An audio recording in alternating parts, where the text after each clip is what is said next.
नमस्कार, Asian news देख रहे हैं आप। मैं हूं मनीष और हमारे खास प्रोग्राम सेहत संवाद में आप सभी का बहुत बहुत स्वागत है। सेहत संवाद में आज के जो हमारे मेहमान हैं वो है डॉक्टर प्रशांत कुमार जी, जो कि न्यूरोलॉजिस्ट है।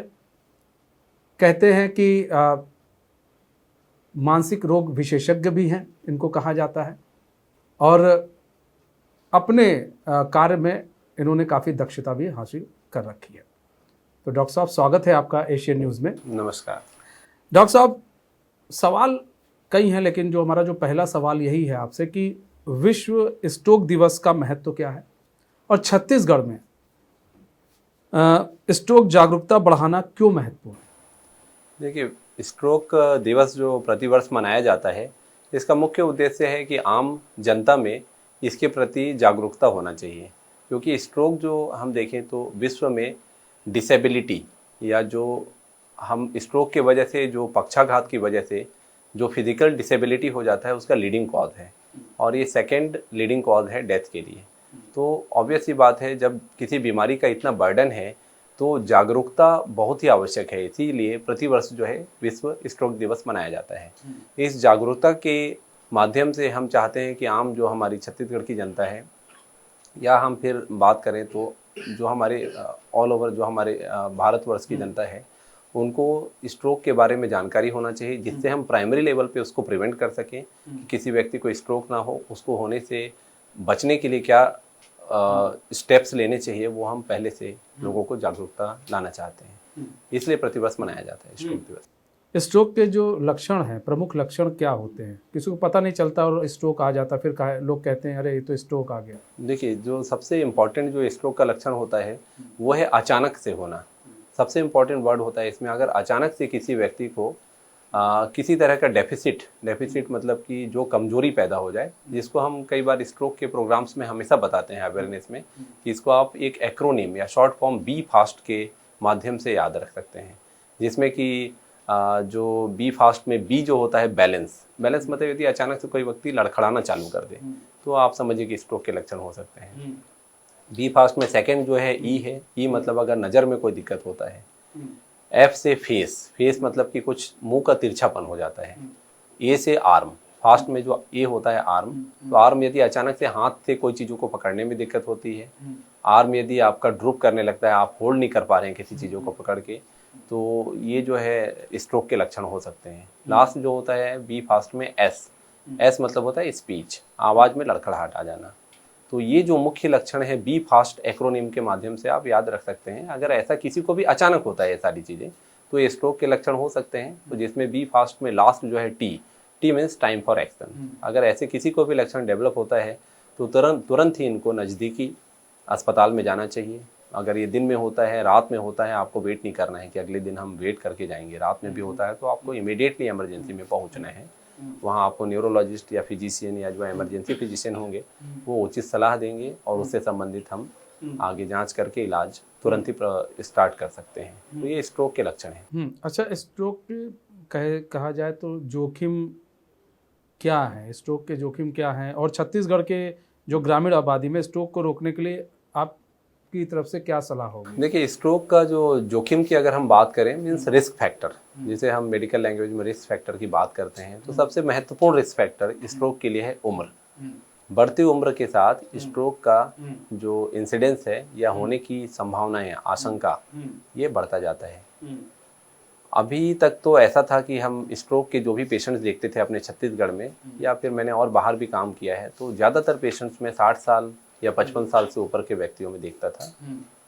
लेकिन अभी पिछले कुछ सालों में, पिछले मेरे काम के दरमियान मैंने देखा है पिछले 5-6 सालों में कि स्ट्रोक के लक्षण अभी 35 वर्ष 40 वर्ष के व्यक्तियों में भी मिलते हैं।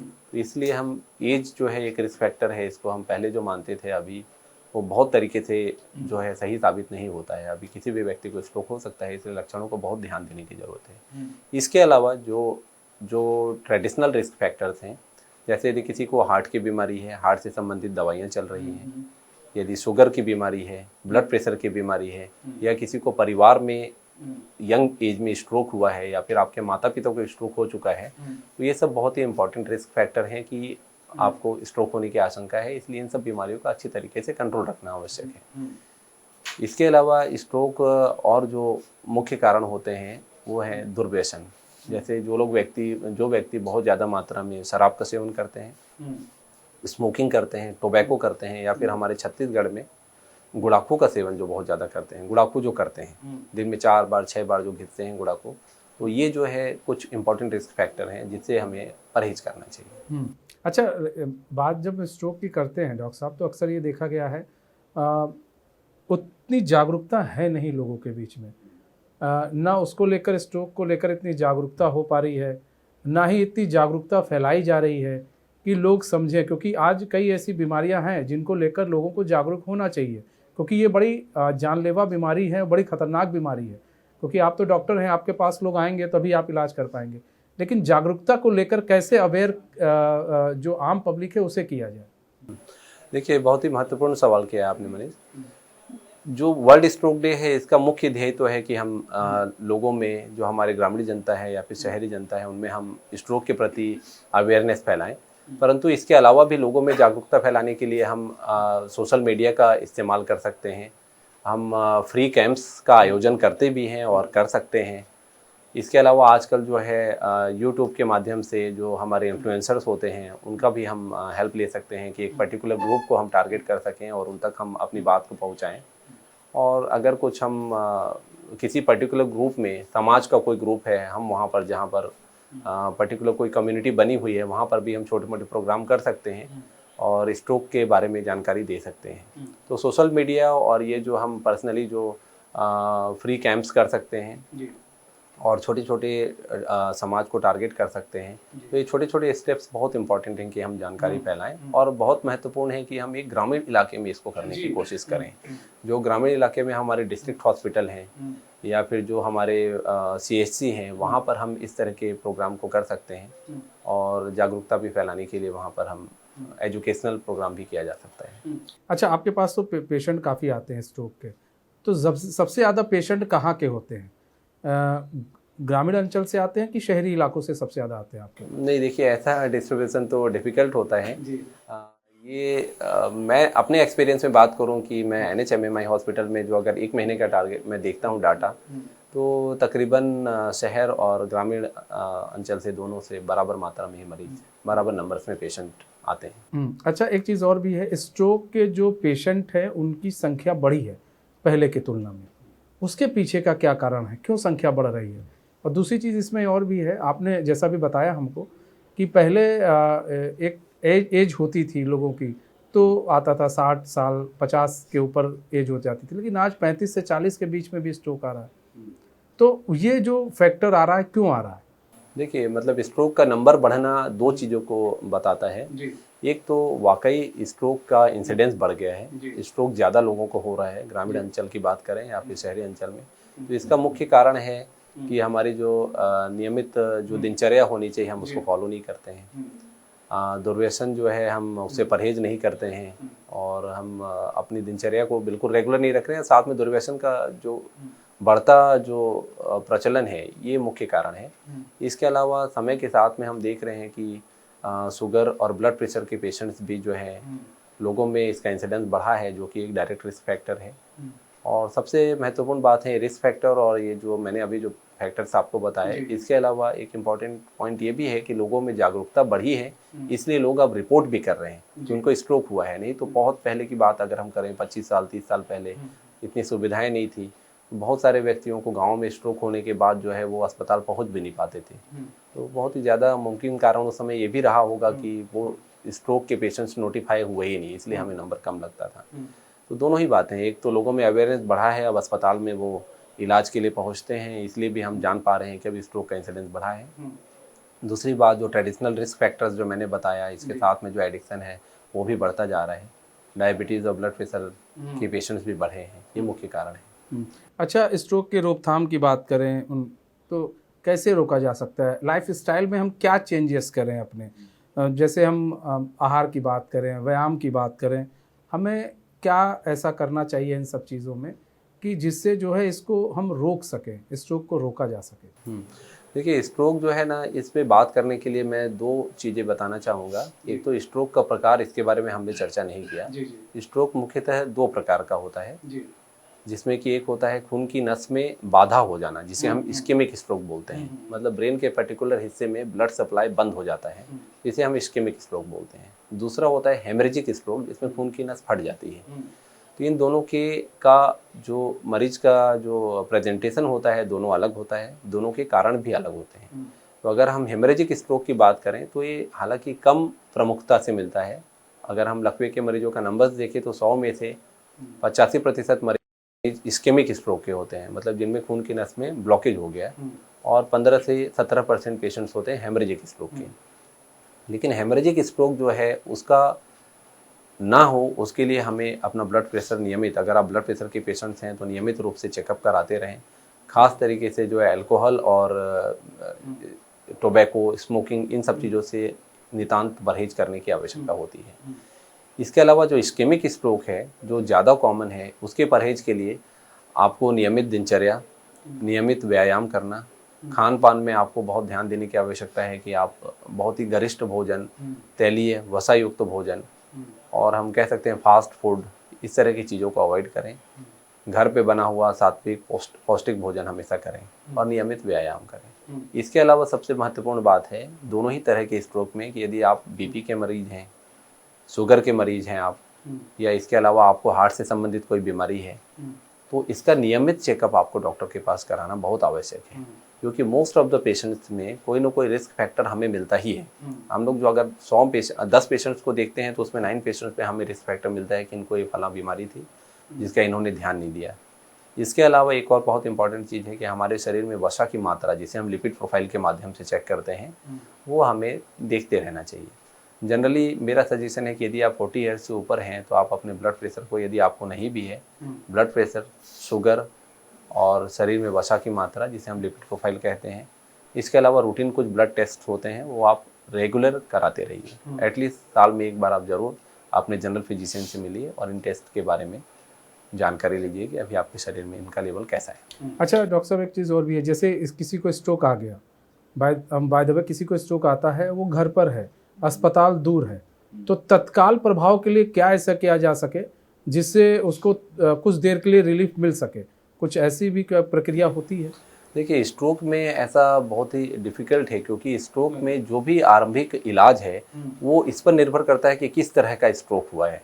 क्या वो खून की नस के बंद होने से हुआ है या खून की नस फट गया है। तो इसलिए हम कई बार होता है कि इक्वास्प्रिन की गोली, खून पतला करने की गोली, जैसे हार्ट चेस्ट पेन हुआ तो हम बिना ईसीजी किए, या फिर अगर चेस्ट पेन टिपिकल है, अगर हार्ट की हम बात करें तो हम वो दवाई खिला देते हैं। परंतु यहाँ पर ये करना थोड़ा सा कई बार जो है नुकसान कर सकता है। इसलिए अगर किसी भी व्यक्ति को स्ट्रोक के लक्षण लगते हैं तो उनको पहले तो आप जो है कंफर्टेबल करिए और तुरंत ही अस्पताल पहुंचने की व्यवस्था करवाइए। ऐसा आप बहुत ही कोई भी प्राइमरी लेवल पे हम ट्रीटमेंट नहीं दे सकते हैं। अगर ब्लड प्रेशर बहुत ज़्यादा बढ़ा हुआ है, 200 है, 200 के ऊपर सिस्टोलिक ब्लड प्रेशर है, तो उसको हम रिड्यूस करने के लिए कुछ मेडिसिन दे सकते हैं, बट उसके लिए भी आपको एटलीस्ट किसी primary health centre, community health centre या कहीं अस्पताल में जाना ही पड़ेगा। आप घर पर स्ट्रोक के लिए कोई भी उपचार करना डिफ़िकल्ट होता है, आपको तुरंत ही जो है चिकित्सकीय सलाह लेना चाहिए। देखिए, डॉक्टर साहब ने बड़ी अच्छी बात कही है। दर्शकों को ये समझना चाहिए कि तुरंत डॉक्टर के यहाँ जाएं, झाड़ फूक में ना फंसें, और दूसरी चीज़ ये भी है कि आप अपने कोई पुराना विद्या निकाल कर उसको सही करने में भी ना लगे, क्योंकि ये एक ऐसी चीज़ें हैं जो घातक सिद्ध हो सकती हैं आपके लिए। अच्छा डॉक्टर साहब, एक चीज़ और भी होती है कि हम बात करें तो गोल्डन आवर की बात होती है कि गोल्डन आवर क्या है, स्ट्रोक के मामलों में गोल्डन आवर क्या है, और समय पर अस्पताल पहुंचने के लिए क्या कदम उठाए जाने चाहिए? देखिए, गोल्डन आवर जो है ये वो समय है जिसमें यदि मरीज हमारे पास अस्पताल में पहुंच जाता है तो हम उसके स्ट्रोक को अच्छी तरीके से, एक इस इंजेक्शन होता है जिसके माध्यम से स्ट्रोक में जो क्लॉट हुआ है, जो खून की नस को जिसने ब्लॉक किया हुआ है, उसको हम डिसॉल्व कर सकते हैं। इस ट्रीटमेंट पद्धति का नाम है थ्रोम्बोलाइसिस। ये थ्रोम्बोलाइसिस के लिए अभी तक जितने भी रिसर्च हुए हैं पिछले 25 सालों में, तो उसमें ये डाटा सपोर्ट करता है कि यदि कोई व्यक्ति इस्केमिक स्ट्रोक का है, मतलब हमने ये रूल आउट कर लिया है कि उसके ब्रेन में ब्लीडिंग नहीं है और क्लॉटिंग की वजह से हुआ है, जो खून की नस बंद हुई है, तो इस इंजेक्शन को देने से, थ्रोम्बोलाइसिस करने से 4.5 घंटे के अंदर यदि हम इंजेक्शन किसी व्यक्ति को देते हैं तो उसमें जो पक्षाघात है, जो वीकनेस है या इम्बैलेंस है, ये काफ़ी हद तक रिकवर हो सकता है। ज़्यादातर केसेस में 70 से 80% और बहुत अगर अच्छी किस्मत रही, हमने टाइमली दिया है तो 100% रिकवरी भी आने की उम्मीद होती है। तो ये गोल्डन पीरियड आप याद रखिए, 4.5 घंटे का होता है। जिस समय पेशेंट्स को स्ट्रोक हुआ, जिस भी व्यक्ति को स्ट्रोक हुआ, यदि वो अस्पताल पहुंच जाते हैं और वो इंजेक्शन वहाँ उपलब्ध है, और कुछ क्राइटेरियाज होते हैं उस इंजेक्शन को देने को। सीटी स्कैन में ब्लीड नहीं होना चाहिए, सबसे इंपॉर्टेंट क्राइटेरिया है, और पेशेंट को स्ट्रोक होना चाहिए। तो उस इंजेक्शन को देने से फ़ायदा होने की उम्मीद बहुत ज़्यादा होती है। इसलिए हम इस गोल्डन पीरियड का इम्पोर्टेंस रखते हैं। और ये स्ट्रोक अवेयरनेस प्रोग्राम या जो वर्ल्ड स्ट्रोक अवेयरनेस जो मनाया जाता है, इसमें बहुत ही ज़्यादा एम्फेसाइज अभी इसी बात पे किया जा रहा है कि आप इस बात को ध्यान रखिए कि अस्पताल जल्दी से जल्दी पहुँचना है। अच्छा डॉक्टर साहब, एक चीज़ और भी है कि अस्पताल तो जल्दी से जल्दी पहुंच रहा है मरीज, लेकिन एक चीज़ और भी है कि किस तरह के स्ट्रोक में सबसे ज़्यादा खतरा बढ़ जाता है, और फिर जो है आप लोग फिर नेक्स्ट लेवल पर जाकर उसको कोशिश करते हैं सही करने की, तो उसमें परसेंटेज क्या होते हैं कि बचने के, और ताकि आप मरीज को बचा सकते हैं? देखिए, स्ट्रोक के लक्षण क्या होते हैं, इस पे निर्भर करता है कि कितना बड़ा स्ट्रोक है। मैं बड़ा स्ट्रोक जो कहना चाह रहा हूँ इन द सेंस कि ब्रेन का कितना बड़ा हिस्सा क्षतिग्रस्त हुआ है। यदि मान लीजिए कि जो हमारे हृदय की तरफ से खून की नस ब्रेन की तरफ जा रही है, और यदि बड़े नस में ही ब्लॉकेज हो गया, मतलब कि उस पूरे एरिया में ब्लड सप्लाई बाधित हो जाएगा, तो ऐसा स्ट्रोक जो है मेजर स्ट्रोक कहलाता है। मतलब उसमें ये चीज़ जो मैं बोल रहा हूँ मेजर स्ट्रोक, ये तो हमें एमआरआई में पता चलेगा, सीटी स्कैन में पता चलेगा। परंतु पेशेंट की अगर हम लक्षण की बात करें, तो जिस पेशेंट को बड़ा स्ट्रोक होगा उसको वीकनेस भी ज़्यादा होगा, होश का स्तर कम हो जाएगा, और कई बार उसको सिर दर्द और वॉमिटिंग भी स्टार्ट हो जाता है, उल्टी चालू हो जाती है। तो ये बड़े स्ट्रोक का लक्षण है। तो अगर किसी व्यक्ति को बड़ा स्ट्रोक है और अगर हम उसमें थ्रोम्बोलाइसिस करते हैं तो कई बार सफलता नहीं मिलती है। तो ऐसे केसेस में जो खून की नस में ब्लॉकेज है, जैसे मैंने अभी बताया कि बड़े स्ट्रोक होने का कारण खून की नस में मेजर वेसल जो हार्ट की तरफ से ब्रेन में जा रहा है, यदि उसमें ब्लॉकेज है तो उसको हम वायर के थ्रू खींच कर निकाल सकते हैं। तो इस प्रक्रिया को मैकेनिकल थ्रोम्बेक्टोमी कहते हैं। तो ये भी अभी एक नई पद्धति है इलाज का, जो थ्रोम्बोलाइसिस के साथ साथ में किया जा सकता है, जिससे कि बड़े स्ट्रोक में भी रिकवरी की उम्मीद बहुत बढ़ जाती है। जो मैकेनिकल थ्रोम्बेक्टोमी है हम 6 घंटे तक कर सकते हैं यदि किसी व्यक्ति को स्ट्रोक हुआ है। और अभी कुछ ऐसे रिसर्च आए हैं, कुछ अभी पेपर्स हैं कि हम कुछ पर्टिकुलर जांच के माध्यम से ये भी कर सकते हैं कि यदि उन क्राइटेरियाज को फुलफिल करता है तो हम मैकेनिकल थ्रोम्बेक्टोमी 16 से 24 घंटे तक भी कर सकते हैं। इसीलिए हम स्ट्रोक के मरीज को ये सलाह देते हैं कि आप किसी भी समय आपको ये जानकारी मिलती है कि हमारे इस परिचित व्यक्ति को या परिजन को स्ट्रोक हुआ है, तो आप अस्पताल जल्दी से जल्दी जाने की मतलब जाना चाहिए हमें। अच्छा, आप शुरुआत में कहते किसी के मम्मी पापा को भी होता है स्ट्रोक, तो फिर बच्चे में क्या, तो अनुवांशिक भी होता है क्या? नहीं, इसका अनुवांशिक ऐसे डायरेक्ट कोई कोरिलेशन नहीं मिला है। परंतु जिस तरीके से हार्ट की समस्याएं पेरेंट्स में अगर हैं, या डायबिटीज़ अगर पेरेंट्स में हैं, तो बच्चों में होने की आशंका बढ़ जाती है। उसी तरीके से यदि किसी को परिवार में यंग उम्र में स्ट्रोक हुआ है और परिवार में माता पिता को भी स्ट्रोक की हिस्ट्री है, तो कहीं ना कहीं स्ट्रोक होने की आशंका बढ़ जाती है। अच्छा, आपके अस्पताल में स्ट्रोक के लिए उपलब्ध आधुनिक उपचार की सुविधा है? देखिए, जो मैंने मुख्य रूप से बात किया आपसे कि थ्रोम्बोलाइसिस और मैकेनिकल थ्रोम्बेक्टोमी जो स्ट्रोक की नई पद्धति है, ये सुविधाएं हमारे अस्पताल में हैं। इनफैक्ट जो हमारा NHMMI हॉस्पिटल है स्ट्रोक रेडी हॉस्पिटल कहलाता है, जहाँ पर 24 आवर्स जो है स्ट्रोक को मैनेज करने के लिए हमारी टीम है।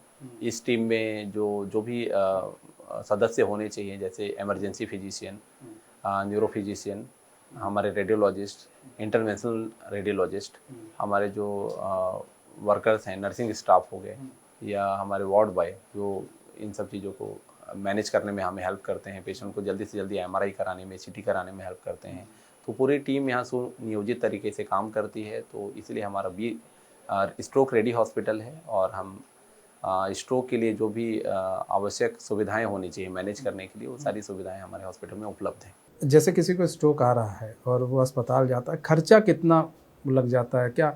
मतलब कुछ लोग बेचारे जो गरीब होते हैं वो भी अस्पताल पहुंचते हैं, तो एक वो कुछ गरीब डरते हैं कि हम प्राइवेट हॉस्पिटल जाएं कि ना जाएं, तो एक चीज़ होती है कि कितना खर्चा आ जाता है लमसम।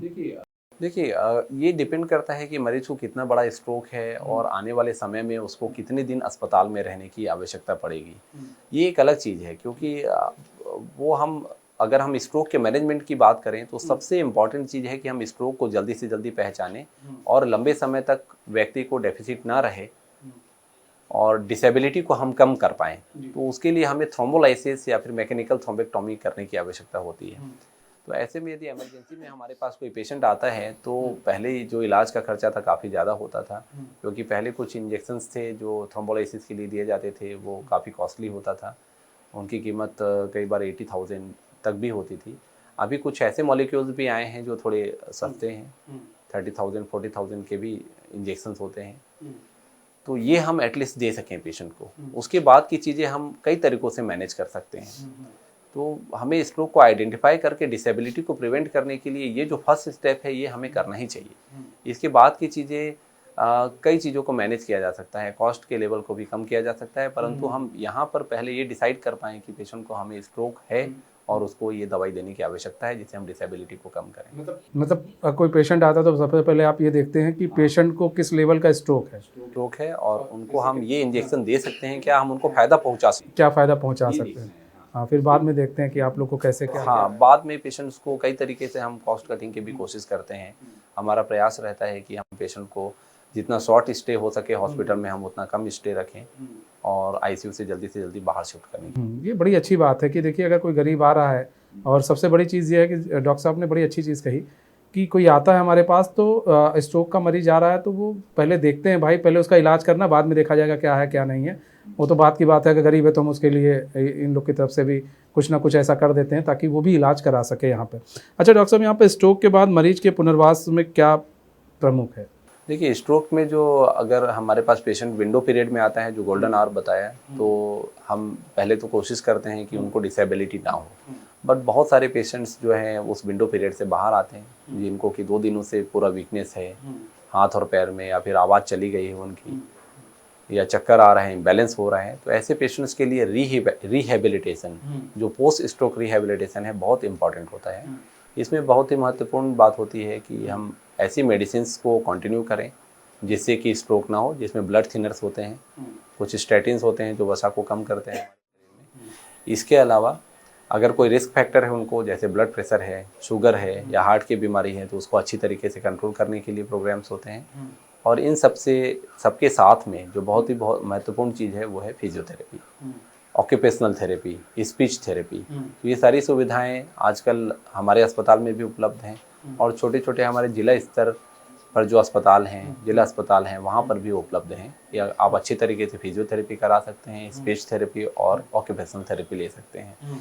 इनका बहुत ही महत्वपूर्ण रोल होता है, क्योंकि यदि किसी व्यक्ति को एक तरफ पक्षाघात हो गया है जिसमें कि पैर और हाथ उठ भी नहीं पा रहा है, तो इसमें दवाइयों के साथ साथ में फिजियोथेरेपी का भी उतना ही योगदान है जो स्ट्रेंथ को वापस लाने में काफ़ी मदद करते हैं।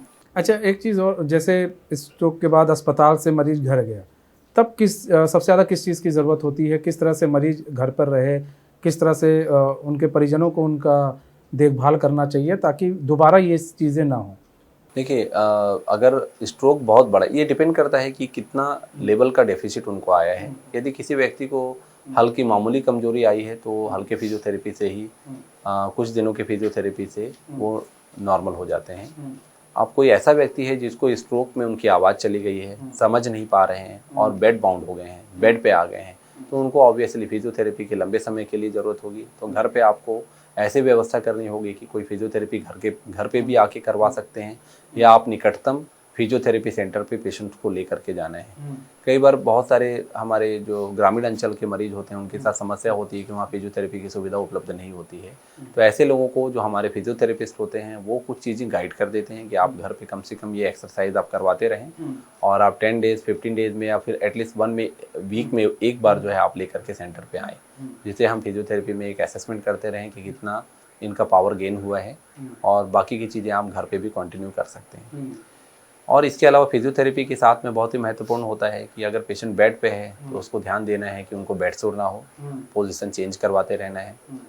पेशाब की नली भी कई बार लगी होती है, कई पेशेंट्स ऐसे भी होते हैं जो मुंह से अच्छी तरीके से नहीं ले पाते हैं तो उनको फूड पाइप भी लगा होता है। तो ऐसे में आपको एटलीस्ट किसी नर्सिंग केयर का आपको थोड़ा हेल्प ज़रूरत होगा, जो नर्सिंग स्टाफ होते हैं उनकी मदद की ज़रूरत होगी। आपको खुद भी ध्यान रखना होगा कि उनकी साफ़ सफाई का हम अच्छी तरीके से ध्यान दें। फीडिंग के लिए राइस ट्यूब, जो फूड पाइप से हम खाना देते हैं, या फिर पेशाब की नली जो लगी होती है, उसका ध्यान रखने की आवश्यकता है। उसको टाइमली चेंज करवाते रहना है। बाकी आप नियमित रूप से अगर अपने न्यूरोलॉजिस्ट या फिर जो भी फिजिशियन आपको देख रहे हैं उनसे मिलेंगे, तो इनको हम कैसे हटा सकते हैं, कितनी रिकवरी हो चुकी है, उसका असेसमेंट करके आगे वो डिसाइड करते हैं कि कितनी फिजियोथेरेपी की नीड है, और आगे पेशाब की नली निकाल सकते हैं, राइस ट्यूब को हम निकाल सकते हैं। गेट ट्रेनिंग की कब स्टार्ट करने की आवश्यकता है, स्पीच थेरेपी या फिर ऑक्यूपेशनल थेरेपी किस लेवल पे उनको देने की आवश्यकता है, फॉलोअप में ये चीज़ें डिसाइड करी जा सकती हैं। मतलब कुल मिलाकर कहा जाए तो हर एक चीज़ आप लोग बताते हैं कि आपको ये चीज़ें करनी है, और फिर क्योंकि ज़रूरी है आपके लिए, और हर एक चीज़ आप लोग उनके साथ संपर्क में रहते हैं डॉक्टर 24 घंटे की, भाई कभी ज़रूरत भी पड़ जाए तो डॉक्टर जो है उनके संपर्क में उन्हें बता सकें आपको क्या करना है। बहुत बहुत धन्यवाद डॉक्टर साहब हमारे साथ जुड़ने के लिए और अपना बहुमूल्य समय हमें देने के लिए। तो हमारे साथ डॉक्टर प्रशांत कुमार थे, जो कि धन्यवाद।